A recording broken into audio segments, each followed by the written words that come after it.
හරි. අපිත් එක්ක රැඳී හිටියට බොහොම ස්තුතියි. ඉතින් අපි ඊළඟ මාතෘකාවටයි දැන් මේ යන්න හදන්නේ. ඊළඟ මාතෘකාවේ ඇත්තරම ගොඩක් කට්ටිය දැන් බලාගෙන ඉන්න මාතෘකාවක් මේ කොහොමද ලක්ෂ 40කට අඩුවෙන් ගයක් හදාගන්නේ කියන මාතෘකාව. ඉතින් මේක ගැන කතා කරන්න අපිත් එක්ක එකතුලා ඉන්නවා අර්ලත් ගුරු නිර්මාණ ශිල්පියෙක්.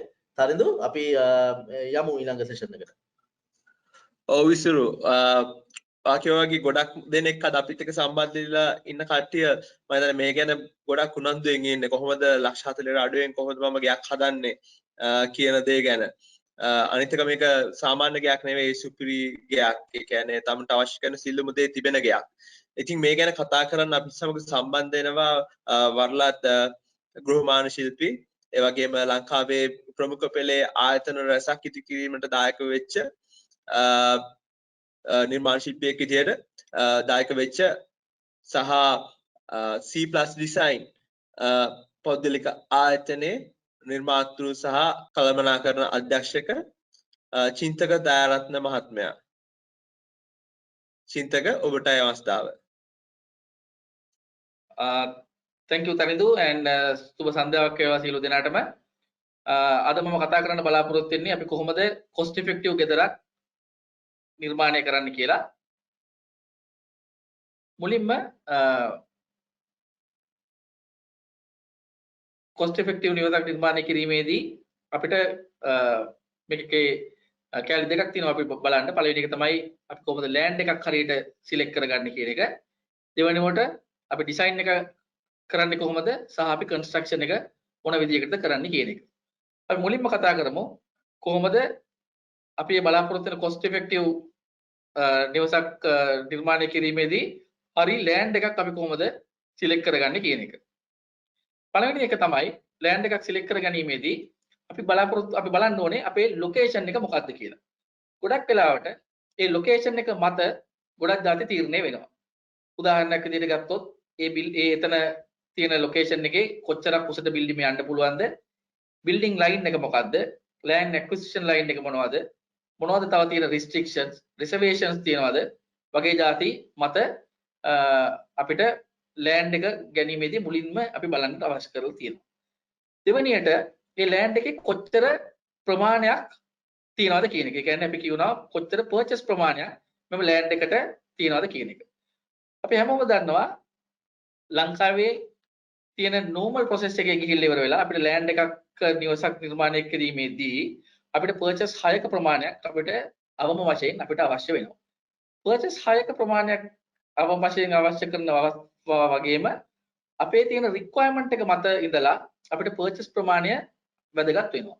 මොකද අපේ තියෙන requirement එක වැඩි නම් purchase ප්‍රමාණය අඩු නම් අපිට ගොඩක් වෙලාවට අපිට හරිය නිර්මාණයක් කර ගැනීමට නොහැකියාවක් එන්න පුළුවන්. තුන්වෙනි එක තමයි accessibility කියන එක. ඒකෙන් අපි බලාපොරොත්තු වෙන්නේ අපිට තියෙන ප්‍රවේශ මාර්ගයේ පළල කියන එක. ගොඩක් වෙලාවට අපි දන්නවා අඩි 10, අඩි 12, අඩි 15, අඩි 20 වගේ ප්‍රමාණවල වල පාරවල් අපිට හම්බ වෙනවා. ගොඩක් වෙලාවට අඩි 20ක විතර පාරක් තියෙනකොට අපිට ගොඩක් වෙලාවට වාහනයක් පාරේ නවත්ත ගැනීමේ හැකියාව තියෙනවා. අඩි 10 12 වෙනකොට අපිට මේ ඒ හැකියාව අපිට නැති වෙලා යනවා. හතරවෙනි දේ තමයි topography කියන එක. ඒකෙන් අපි අදහස් කරන්නේ මොකද්ද ඒ තියෙන ඉඩමේ තියෙන පිහිටීම කියන එක. ඒ ඉඩම flat land එකක්ද, sloping site එකක්ද, ඒත් එක්කම ඒකේ මොනවද ගස් කොහොම හරි තියනවද, ඊට අමතරව ගල් තියනවද වගේ ಜಾති මත ඒ topography එක කියන එක තීරණය වෙනවා. ඊළඟ දේ තමයි අපිට ඒ අපි බලාපොරොත්තු වෙන ඉඩමට වතුර සහ ඉලෙක්ට්‍රිසිටි කියන එක තියෙන availability එක මොකක්ද කියන එක. ගොඩක් වෙලාවට අපි වතුර CV line එකකින් ගන්නවා නම් ඒක ඒ ඉඩමට එනකන් අපිට ඇවිල්ලා තියනවාද? ඉලෙක්ට්‍රිසිටි කියන දේ line එකක් අපිට ඒ ළඟකට ඇවිල්ලා තියනවාද කියන දේ මත ඉඳලා අපිට තීරණය කරන්න පුළුවන් අපිට අමතර පිරිවැයක් යන්න තියෙන chance එකක් මේකෙදි තියනවාද නැද්ද කියන එක. හයවෙනි දේ තමයි මේ land එකේ තියෙන soil condition එක කියන එක. අපි දන්නවා ගොඩක් වෙලාවට අපි අත්‍යවශ්‍ය දේවල් තමයි පිහිටි පොළවල් කියලා જાතියක් තියෙනවා. පුරෝපු පස් කියලා જાතියක් තියෙනවා. ගොඩක් වෙලාවට පිහිටි පොළවක් කියන එකක් තිබුණාම වෙන්නේ අපිට ඒකේ ගොඩක් වෙලාවට ෆවුන්ඩේෂන් එකට වියදම් කරන්න බලාපොරොත්තු වෙන ප්‍රමාණය ගොඩක් අඩුයි. හැබැයි පුරෝපු ඉඩමක් වුණොත් ගොඩක් වෙලාවට ෆවුන්ඩේෂන් එකට අපිට බලාපොරොත්තු වුණාට වැඩිය පිළිවෙලක් පාවිච්චි කරන්නට වෙනවා. හත්වෙනි දේ තමයි ඔරියන්ටේෂන් එක කියන එක. ඔරියන්ටේෂන් එක කියන එකේදී අපි බලන්නේ කොහෙද ඉර පායන්නේ කොයි පැත්තෙන්ද ඉර බහින්නේ කොයි පැත්තෙන්ද කියන දේ මත ඉඳලා අපිට ගොඩක් වෙලාවට ඩිසයින් එක කරනකොට ඒවා අපිට ගොඩක් වෙලාවට ගොඩක් බලපානවා හොඳ ඩිසයින් එකක් කරන්න. ඊළඟ එක තමයි අපි කියනවා නේබර්හුඩ් එක කියලා. කියන්නේ අපි අපේ තියෙන වටා පිටාව. ඒ කියන්නේ අපි ඉන්න ඒරියා එක රෙසිඩෙන්ෂල් ඒරියා එකක්ද ඒක මික්ස් රෙසිඩෙන්ෂල්ද ඒක කමර්ෂල් ඒරියා එකක්ද කියන දේ මත ඉඳලා අපිට පුළුවන් අපි ගන්න ඉඩම තීරණය කරන්න. ඊට පස්සේ අපි බලන්න ඕනේ ප්ලෑනින් රෙගියුලේෂන්ස් සහ රිස්ට්‍රික්ෂන්ස්. අපි ගොඩක් වෙලාවට අපි දන්නවා අපිට රියර් ස්පේස් එකක් කියලා එකක් තියන්න තියෙනවා. එතනින් ගියාම අපිට බිල්ඩින් ලයින් එකක් තියෙනවා නම් එතකොට අපිට ඉඩ ඉස්සරහා තියෙන ප්‍රවේශ මාර්ගයේ ඉඳලා අඩි ගාණක් තිබ්බට පස්සේ තමයි අපිට බිල්ඩින් ලයින් එක එන්නේ. ඒ වගේ තියෙන රිස්ට්‍රික්ෂන්ස් මත රිස්ට්‍රික්ෂන්ස් තියෙන හින්දා අපි හැම වෙලේම බලන්න ඕනේ මේ තියෙන රෙගියුලේෂන්ස් මොනවද කියලා. එතකොට අපිට හරි ඉඩමක් අපිට තෝරා ගැනීමේ හැකියාව තියෙනවා. අපි මේ කියන විදිහට අපි ඉස්සෙල්ලාම ඉඩම හරියට තීරණය කරාට පස්සේ අපිට එන ඊළඟ දේ තමයි අපි කොහොමද හරියට ඩිසයින් එකක් කරන්නේ සහ අපි කොහොමද මේ ඩිසයින් එක හරියට කන්ස්ට්‍රක්ෂන් එකක් කරන්නේ cost effective විදිහට කියන එක. පළවෙනි දේ තමයි ඉස්සෙල්ලාම හරි ටීම් එකක් මේ වැඩේට ඉන්න ඕනේ. මම කියන්නම් මොකද මේ හරි ටීම් එකක් කියන එකෙන් අදහස් කරන්නේ හරි ප්‍රොෆෙෂනල් ටීම් එකක් මේ වැඩේට හිටියොත් තමයි මේ වැඩේ හරියට කරගැනීමේ හැකියාවක් තියෙන්නේ. අපි දන්නවා chartered architect කෙනෙක් කෙනෙකුගේ requirement තියෙන capability එක තමයි එයා තමයි මේ building එක design කරලා ඒක හරියට plan කරලා කරන එක තමයි chartered architect කෙනෙක්ගේ තියෙන හැකියාව. chartered engineer කියන පුද්ගලයාගේ අවස්ථාවේ තියෙන හැකියාව තමයි එයා තමයි මේ building එකේ structure එක design කරන්නේ. දැන් අපි ගත්තොත් එහෙම foundation එක මොන જાතිය type එකක්ද, කණුව මොන size ද, කණුව ඇතුලේ තියෙන කම්බි මොන වගේද, slab එක කොච්චර thickness එකක් තියනවද, slab එකේ කම්බි බඳින්නේ කොහොමද කියන එක තීරණය කරන්නේ chartered engineer කෙනෙක් කියලා. ඊට පස්සේ ඊළඟ පුද්ගලයාට තමයි අපි කියනවා MEP engineer කියලා, mechanical electrical plumbing engineer. ඒ mechanical engineer තමයි electrical engineer තමයි electrical system එක design කරලා plumbing drawings අඳින්නේ. එතකොට ඒ wire එක 1044 ද breakers කොහොමද තියෙන්නේ, plumbing line එකක් තියනවා නම් බටේ මොන size එකටද මොන විදිහට gradients තියෙන්නේ කියන එක තීරණය කරන්නේ මම මේ කතා කරන MEP engineer කෙනෙක් කියලා. අවසාන වශයෙන් මෙම ඔය architect engineer සහ MEP engineer කරන design එකට ඔක්කොම ටික අපි අන්තර්ගත කරලා අපි හදන document එකක් අපි ඒකට කියනවා BOQ එකක් කියලා. BOQ එකේ හදන professional qualification එක තියෙන පුද්ගලයාට අපි කියනවා quantity survey කියලා, ප්‍රමාණ සමීක්ෂක කියලා අපි සිංහලෙන් කියනවා. එතකොට එම පුද්ගලයා තමයි ඒ තියෙන BOQ එක හදලා ඒකට tender එකක් හදන්නේ. එතකොට අපිට ගොඩක් වෙලාවට bank loan එකක් ගන්න, එහෙම නැත්නම් අපි contract එකකට දෙනවා නම් හරිය මේ BOQ එක කියන document එක තමයි අපි පාවිච්චි කරන්නේ. project එක යන අවස්ථාවේදී අපිට project manager කෙනෙක් ඉන්න ඕනේ. architect building එක design කරලා interior එක design කරේ නැත්නම් අපි interior designer කෙනෙකුත් මේ project එකකට අපිට අවශ්‍ය වෙනවා හරියට මේ project එක කරන්න. ඊට පස්සේ අපි මේ project එකට team එකත් අපි set කරාට පස්සේ අපි හරියට design එකක් කරන්න ඕනේ. හරියට design එකක් කරනවා කියන එකෙන් අදහස් කරන්නේ අපි හරියට preliminary design එකක් කරලා ඒකට හරියට schematic design එකක් කරලා final design එකක් කරලා ඒ final design එකට අපි 3D renderings කරලා අපි council drawing එකක් ඇඳලා පස්සේ අපි කරන්න ඕන ಜಾති කීපයක් තියෙනවා. පළවෙනි එක තමයි අපි ඒකට කියනවා architectural working drawings.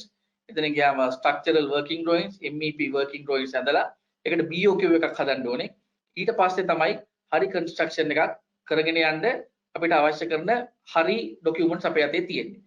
අපි අත්දකපු ಜಾති තියෙනවා ගොඩක් වෙලාවට අපි council drawing එකකින් construction කරන අවස්ථාවල් අපි දැකලා තියෙනවා. council drawing එක කියන එක ඇත්තටම තියෙන්නේ local authority එකෙන් approval ගන්න විතරයි. ඒ council drawing එකක වෙන මොකක්වත් detail එකක් නැහැ. හරියට දෙයක් construction එකක් කරගෙන යන්න. ගොඩක් වෙලාවට වැඩි වෙලා තියෙන්නේ මිනිස්සු හිතනවා council drawing එකක් ඇඳගන්න මේ council drawing එකෙන් පුළුවන් construction එකක් කරන්න කියලා. ඒතකොට හැම පාරකම වෙන්නේ අපිට information නැති අපිට detail නැති drawing එකකින් අපි කරගෙන යන්න යනකොට අපි බලාපොරොත්තු වෙනවට වැඩිය පිරිවැයක් අන්තිමට දාන්න වෙනවා. මොකද අපි හැම වෙලේම ඕවර් ඩිසයින් එකක් තමයි කරන්න බලන්නේ ඒ construction එක කරගෙන යන අවස්ථාවේදී. ඊට පස්සේ cost effective නිවසක් නිර්මාණය කිරීමේදී ඊට පස්සේ තියෙන ප්‍රධානම hurdle එක තමයි අපි බලාපොරොත්තු වෙන size එක මොකද්ද මේ ගෙදර කියන එක. ඒ කියන්නේ අපි හැම වෙලේම තීරණය කරන්න ඕනේ අපේ අතේ තියෙන budget එක මොකද්ද කියන එක. අපි හැමෝම දන්නවා ගෙදර තියෙන වර්ග අඩි ප්‍රමාණය වැඩි වෙන්න මේ project එකේ ගාණ වැඩි වෙනවා. සමානවම ගෙදර තියෙන වර්ගඩි ප්‍රමාණය අඩු වෙන්න ඒ ගෙදරට යන කොස්ට් එක අඩු වෙනවා. මොකක්වත්ම ක්‍රමයක් නැහැ වර්ගඩි ප්‍රමාණය වැඩි වෙන්නත් ගෙදර කොස්ට් එක අඩු වෙන්නත්. අපි හැම වෙලෙම අපිට බජට් එකක් තියෙනවා නම් අපි ඉස්සෙල්ලාම බලන්න ඕනේ බජට් එක බේස් කරගෙන තමයි ඩිසයින් එක කරන්නේ. අපිට ගොඩක් වෙලාවට වැඩි වරදින දෙයක් තමයි අපි ඩිසයින් එකක් හදනවා. ඒකේ ලොකු වර්ගඩි ප්‍රමාණයක ගෙදරක් අපි ඩිසයින් කරගන්නවා. අපි හිතනවා මේක අපිට කරගෙන යන්න පුළුවන් වෙයි කියලා ඉවර වෙලා පාර්ට් බයි පාර්ට් හැබැයි ඒක ඇවිල්ලා අපි හිතනවට වඩා ගොඩක් ක්‍රිටිකල් තැනකට තමයි අන්තිමට එන්නේ. ගොඩක් වෙලාවට ගෙදර ඉවර කරගන්න බැරුව ගොඩක් වෙලාවට එක ස්ලැබ් එකක් දාලා නවත්තනවා. සහ තමන්ගේ මේ ජෙනරේෂන් එකකින් පස්සේ ඊළඟ ජෙනරේෂන් එකට ට්‍රාන්ස්ෆර් වෙන අවස්ථාවලුත් අපි දැකලා තියෙනවා. හරිම ඉම්පෝටන්ට් දෙයක් තමයි ගෙදර සයිස් එක කියන එක. ඒ සයිස් එක මත හරියට ඩිසයින් එකක් කරොත් විතරයි කොස්ට් ඉෆෙක්ටිව් විදියට ගෙදරක් කවදාද දවසක කරන්න හම්බෙන්නේ. ඊළඟ දේ තමයි ස්පෙસિෆිකේෂන් එක කියන එක. ස්පෙસિෆිකේෂන් එක කියන එක අපි තේරෙන විදිහට අපි කතා කරොත් අපි කියනවා මරුටියටත් අපි කියනවා කාර් එකක්, අපි බෙන්ස් එකටත් අපි කියනවා කාර් එකක්. ඒ දෙකේ තියෙන ස්පෙસિෆිකේෂන් දෙක දෙකක්. මේ දෙකේ තියෙන ගණන් දෙක දෙකක්. ඒ වගේම තමයි මේ කන්ස්ට්‍රක්ෂන් වල අපි ගත්තොත් එහෙම පොළවට සිමෙන්ති දැම්මොත් යන ගාන එක ගානක් සහ පොළවට මාබල් ඇල්ලුවොත් යන ගාන තව ගානක්. ඒ වගේ අපි හැම වෙලේම බලන්න ඕනේ අපේ අතේ තියෙන බජට් එක මොකක්ද කියලා. ඒ බජට් එකට සූට් වෙන විදිහට තමයි අපේ ස්පෙસિෆිකේෂන් එක කියන එක අපි හදාගන්න ඕනේ. ඊට පස්සේ දැන් අපි බලතොත් අපි ඩිසයින් එක අපි හරියට කරලා තියෙන්නේ, අපි BOQ එක අපි හරියට හදලා තියෙන්නේ, ස්පෙસિෆිකේෂන්ස් ටික අපි හරියට හදාගත්තට පස්සේ ඊළඟට තියෙන ලොකුම ක්‍රිටිකල් පාර්ට් එක තමයි මේක හදන්න හරි පුද්ගලයෙක් කොහොමද අපි හොයාගන්නේ කියන එක. අපි දන්නවා අපිට බිල්ඩින් එකක් හදන්න අපි හොයාගන්න පුද්ගලයාට අපි කියනවා බිල්ඩින් කොන්ට්‍රැක්ටර් කියලා. ඒක අපිට පුළුවන් with material දෙන්නත් පුළුවන්, without material දෙන්නත් පුළුවන්. ඒ මොන විදියකට ගත්තා වුණත් අපි හැම වෙලේම බලන්න ඕනේ ಜಾති කීපයක් තියෙනවා. පළවෙනි එක තමයි past previous experience. ඒ කියන්නේ මෙයා කලින් මොනවද කරලා තියෙන වැඩ. එතකොට අපි ගිහින් බලන්න ඕනේ මේක ඒ කරලා තියෙන වැඩවල අපි ක්වොලිටියට ඒක කරලා තියනවාද සහ ඒ කලින් කරපු ක්ලයන්ට් කෙනකින් අපිට ගන්න පුළුවන් එයාගේ තියෙන ඒ කරපු විදිය මොකක්ද කියන එක. ඊට පස්සේ ඒ පුද්ගලයාගේ තියෙන කැපැසිටි එක කියන එක. ගොඩක් වෙලාවට කොච්චරක් දුරට වර්ක් ෆෝස් එකක් ඉන්නවද, ලේබර් කොච්චරක් තියනවද, මෙෂිනරි මොනවද තියෙන්නේ සහ තීරණයේ දේවල් මත තමයි මේ කොන්ට්‍රැක්ට් එකේ තියෙන ස්ට්‍රෙන්ත් එක කියන එක අපි තීරණය කරගන්න පුළුවන්. ඊට පස්සේ අපි බලන්න ඕනේ මේ කොන්ට්‍රැක්ට් මේ ප්‍රොජෙක්ට් එක කරගෙන යන මෙතඩ් එක මොකක්ද කියන එක. ඒ කියන්නේ අපි බලනවා මේකේ සුපර්වයිසර් කෙනෙක් මේක නවත්තනවද, එහෙම නැත්නම් මේක මොන වගේ පීරියඩ් සුපර්විෂන් එකක්ද මෙයා කරන්න බලන්නේ කියන දේ මත ඉඳලා අපිට පුළුවන් හරි කොන්ට්‍රැක්ටර් කෙනෙක් අපිට ගොඩක් වෙලාවට හොයාගන්න. අවසාන වශයෙන් අපිට දැන් අපි ඩිසයින් එකක් කරලා තියෙනවා. අපි ප්‍රොජෙක්ට් එකට අපි කොන්ට්‍රැක්ටර් කෙනෙක් හොයාගෙන තියෙනවා. අවසාන දේ තමයි අපි මේ ප්‍රොජෙක්ට් එක හරියට කොහොමද මැනේජ් කරන්න කියන එක. මේ ප්‍රොජෙක්ට් මැනේජ්මන්ට් කියන පාර්ට් එකේ කැලි තුනක් තියෙනවා. පළවෙනි එක තමයි කොස්ට් එක කොහොමද මැනේජ් කරන්නේ, ක්වොලිටි එක කොහොමද මැනේජ් කරන්නේ සහ ටයිම් එක කොහොමද මැනේජ් කරන්නේ කියන එක. අපි දන්නවා අපිට තියෙනවා නම් බජට් එකක්. ඒ බජට් එක ඇතුලේ අපි ප්‍රොජෙක්ට් එක කරගෙන යන්නේ කොහොමද කියන එක තීරණය කරන්නේ මේ කොස්ට් මැනේජ්මන්ට් කියන එක මත. එතකොට අපි අනවශ්‍ය දේවල් කිසි දෙයක් කරන්නේ අපි බජට් එකට හරියන විදිහට තමයි අපි හැමදේම තීරණය කරන්නේ. අපි ඩිසයින් කරන ස්ටේජ් එකේදී අපි තීරණය කරොත් එimhe පොළොවට දාන්නේ සිමෙන්ති කියලා. අපිට ආපහු ග්‍රැනයිට් එකක් දාන්නවා කියලා හිතුවොත් අවසාන වශයෙන් අපි එකෙන් වෙන්නේ අපි කොස්ට් ඕවර්රන් එකක් අපි අතින් යනවා. ක්වොලිටි එක කියන එක. අපි හැම වෙලේම බලන්න ඕනේ අපි බලාපොරොත්තු වෙන විදිහට මේ ෆිනිෂර්ස් කියනවා හරියට එනවද කියලා. ඒකට තමයි අපි කියන්නේ ක්වොලිටි එක කියලා. අවසාන එක තමයි ටයිම් එක. ඒ කියලා කියන්නේ අපි ගෙදරක් අපි කන්ස්ට්‍රක්ෂන් එක කරන්න තීරණය කරොත් මාස 6කින් අපි මාස 6කට ඒක හරියටම ස්ටික් වෙන්න ඕනේ. මොකද ඒකට හේතුව තමයි අපි ඉන්න රටේ ගොඩක් වෙලාවට වෙන්නේ අද දේ චීන දේ නෙමෙයි හෙට වෙන්නේ. එතකොට ගොඩක් වෙලාවට ಜಾති ගණන් යනවා වැඩි වෙනවා. එතකොට හැමදේම අපි බලාපොරොත්තු වුණාට වඩා ඇඩිෂනල් ගාණක් අපි අතින් යනවා. එතකොට මම ඔය කලින් කිව්වා වගේ අපි හරියට ලෑන්ඩ් එකක් හොයාගෙන අපි හරියට ඩිසයින් එකක් කරලා අපි හරියට කන්ස්ට්‍රක්ෂන් කියන මෙතඩ් එක අපි හරියට ඇඩැප්ට් කරොත් අපිට කොස්ට් ඉෆෙක්ටිව් විදියට ගෙදරක් ඩිසයින් කරගැනීමේ හැකියාවක් අපිට තියෙනවා. මම කැමති අපි කරපු එක ප්‍රොජෙක්ට් එකක් ෂෙයා කරන්න මේ වෙලාවේදී. මේ නිවස පිහිටලා තියෙන්නේ නුගේගොඩ. මේ ගෙදර පර්චස් 9ක ඉඩමක තමයි හදලා තියෙන්නේ. හැබැයි මේ ගෙදර හදපු ෆුට්ප්‍රින්ට් එක ඒකට අපි කියනවා මේ ගෙදර සයිස් එක පර්චස් දෙකක වපසරියක් තමයි මේක තියෙන්නේ. අඩි 24ක් දිග, අඩි 24ක් පළල ඒරියා එකක තමයි මේ ගෙදර අපි නිර්මාණය කරලා තියෙන්නේ. තට්ටු තුනක් තියෙනවා, ground floor, first floor, upper floor එක. මේකේ තියෙන විශේෂත්වය තමයි 4.2 මිලියන් විතර ආසන්න වශයෙන් මිලක් තමයි මේ ගෙදරට වැය වුණේ මේ ගෙදර නිර්මාණය කරලා හදන්න. මේක දැනට ටික කාලයකට කලින් හදපු එකක්. එතකොට මේකේ වාහන දෙකක් පාක් කරන්න පුළුවන්. ඩයිනින් ඒරියා එක, ලිවිං ඒරියා එක, කිචන් එක, පැන්ට්‍රි එක, ටීවී ලොබි එකක්, කාමර දෙකක්, වොෂ්රූම් එකක්, ඔෆිස් ඒරියා එකක් සහ ටෙරස් එකක් කියන දේවල් මෙම ගෙදර පිහිටලා තියෙනවා. එතකොට මම ඔය කලින් ඔය කතා කරපු මෙතඩ්ස් වලින් තමයි මේ ගෙදර මේ වගේ බජට් එකකට නිර්මාණය කර ගැනීමට හැකියාව අපිට හම්බ වුණේ. අවසාන වශයෙන් මම කැමති ස්තුතිවන්ත වෙන්න ලංකා ප්‍රොපර්ටි වෙබ් ආයතනයට සහ තරිඳුට මට දුන්න අවස්ථාවට කුමක් හෝ ප්‍රශ්නයක් තියෙනවා නම් දැනගන්න මම කැමති මේ වෙලාවේ මේකට උත්තර දෙන්න. බොහොම ස්තුතියි. thank you. බොහොම ස්තුතියි චින්තක.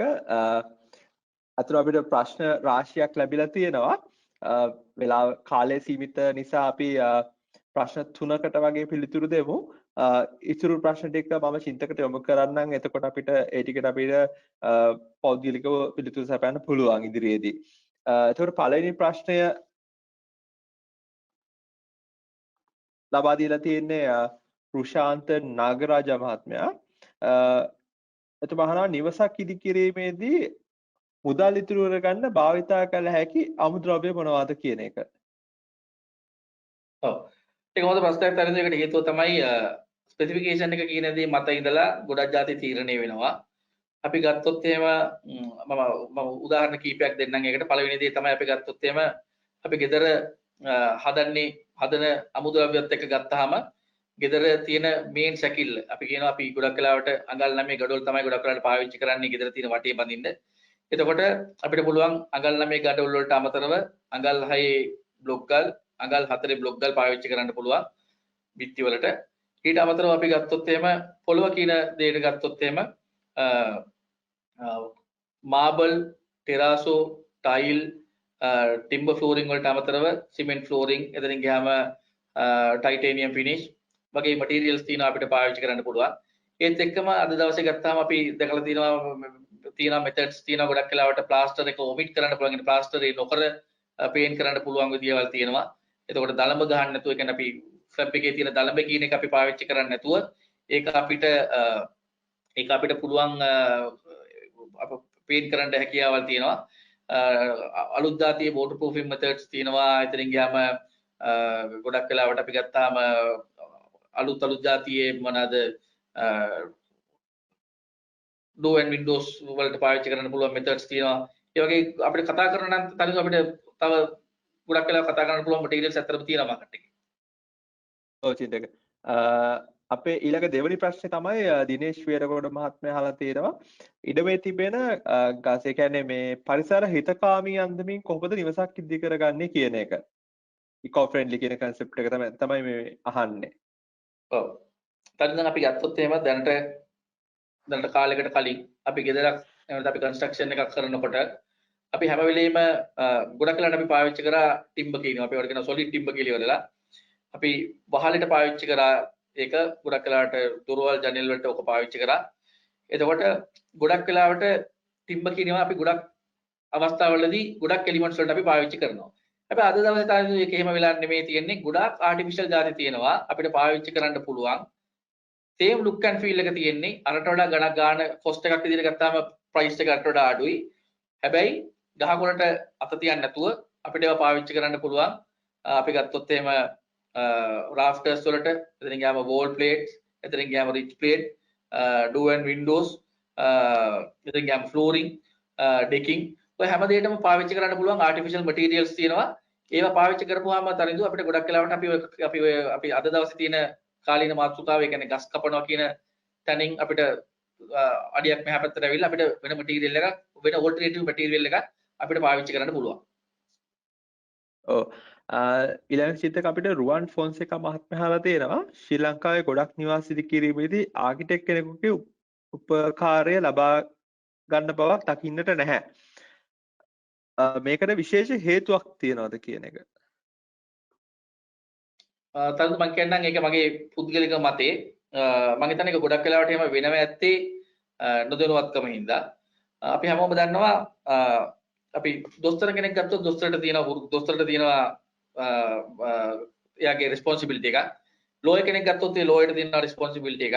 ඉතින් ගියාම teacher කෙනෙක් ගත්තොත් teacher ට තියෙනවා responsibility එක. ඒ වගේ architect කෙනෙක් ගත්තාම architect ගේ රස්සාව තමයි වෘත්තිය තමයි building එකක් design කරන එක. සරල භාෂාවෙන් කියනවනම්. එතකොට ගොඩක් වෙලාවට ඒ ආකිටෙක්ට් කෙනෙක් බිහි වෙන්නේ සාමාන්‍යයෙන් අවුරුදු 10ක 12ක තියෙන අධ්‍යාපනයකට පස්සේ තියෙන වෘත්තීයමය තියෙන එක්ස්පීරියන්ස් එකකුත් එක්ක. එතකොට ඒ ගෘහ නිර්මාණ ශිල්පියෙකුට තියෙන නොලෙජ් එක සහ ඒ තියෙන එක්ස්පීරියන්ස් එක තරිඳුව මං හිතන්නේ සාමාන්‍යයෙන් ඔය මාස කිහිපයක් පෝස්ට් එකක් කරලා ඉවර වෙලා ඉන්ටර්නෙට් එකේ තියෙන ප්ලෑන් එකක් ඩවුන්ලෝඩ් කරලා පැත්ත මාරු කරලා මේව කරයි කියලා ඉවර වෙලා ඒ තියෙන නොලෙජ් එක ඒ කියන එක මම හිතන්නේ. ඔව්. බොහොම ස්තුතියි වරලත් වාස්තු විද්‍යාඥ චින්තක අපිට අද දවසේ සම්බන්ධ වෙලා වැදගත් තොරතුරු රාශියක් ලබා දුන්නා. විශේෂයෙන්ම නිවසක් ඉදිකිරීමේදී කොහොමද අපි වියදම පාලනය කරන්න කියන එක. බොහොම ස්තුතිවන්ත වෙනවා අපි චින්තකට අද දවසේ අපිත් එක්ක සම්බන්ධ වුණාට. ස්තුතියි. බොහොම ස්තුතියි තරිඳු.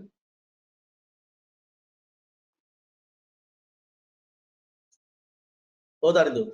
ඉතින් මම ආයතනයක් මිස්ටර් චින්තකට ස්තුතිවන්ත වෙනවා මේ අවස්ථාවට අපිට එකතු වෙලා මේ ඔහුගේ දැනුම් සම්භාර අපිත් එක්ක බෙදා ගැනීම සම්බන්ධයෙන්.